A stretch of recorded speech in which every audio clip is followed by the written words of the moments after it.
Hello student, good morning. Class 7 part 1 हमारा कल complete हो गया था। आज हमें नए पार्ट की रीडिंग करना है जिसका नाम है पाठ का राजधर्म। इसकी पिक्चर्स देखो सभी। इस पिक्चर्स में राजा है और एक गुरु है बोधिसत्व जिनका नाम है। ये आश्रम में रहते हैं। अब हमें इस पाठ को पूरा पढ़ना है और इसमें हमें समझना है, ठीक है। अति प्राचीन काल में वाराणसी में ब्रह्मादत्त नाम का राजा राज करता था, जो अपनी धर्मप्रियता और न्याय परायणता शासन के लिए प्रसिद्ध था। उसके शासनकाल में बोधिसत्व एक ब्राह्मण कुल में पैदा हुए थे। कुछ बड़े होने पर उन्होंने अनेक शिल्पों का ज्ञान प्राप्त किया।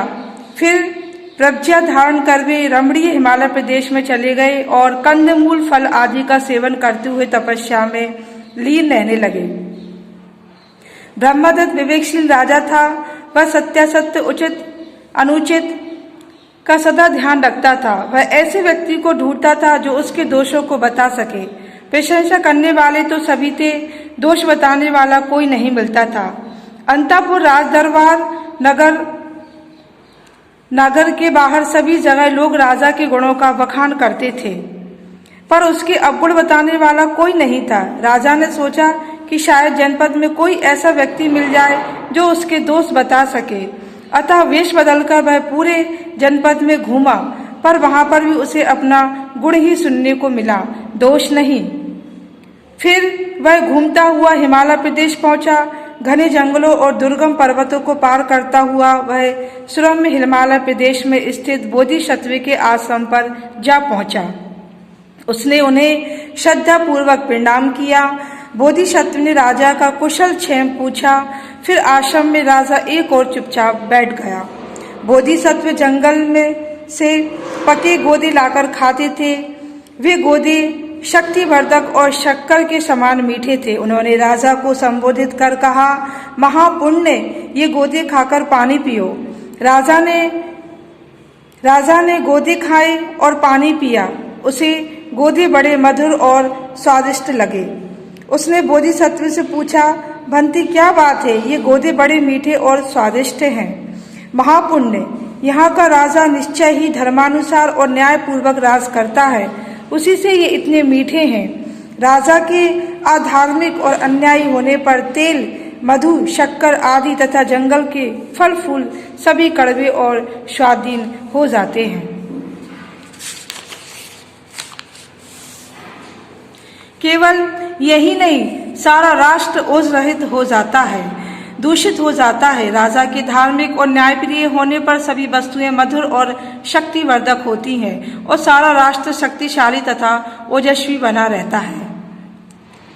भंते, ऐसा होता होगा। यह कहकर राजा अपना परिचय दिए बिना ही बोधिसत्व को प्रणाम कर अपनी राजधानी लौट आया। उसने सोचा, तपस्वी बोधिसत्व के कथन की परीक्षा करूंगा, अधर्म और अन्याय से राज करूंगा, देखूंगा कि बोधिसत्व की बात में कितनी सच्चाई। राजा ने ऐसा ही किया। कुछ समय बीत जाने पर वह फिर बोधिसत्व के आश्रम में पहुंचा और उन्हें प्रणाम कर बैठ गया। बोधिसत्व ने फिर एक पके गोदे दिए।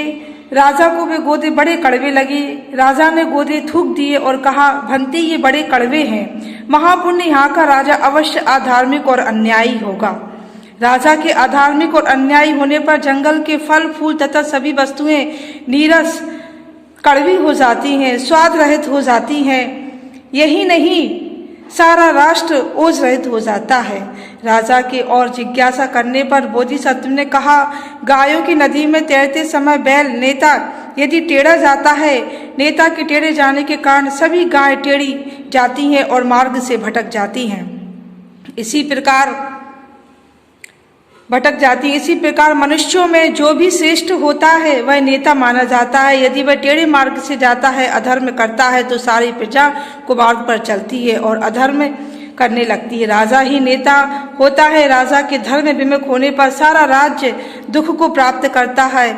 गायों की नदी पार करते समय यदि बैल नेता सीधा जाता है, तो नेता के सीधा जाने के कारण सभी गायें सीधी जाती हैं और नदी पार कर जाती हैं। इसी प्रकार मनुष्यों में जो श्रेष्ठ माना जाता है वही नेता माना जाता है।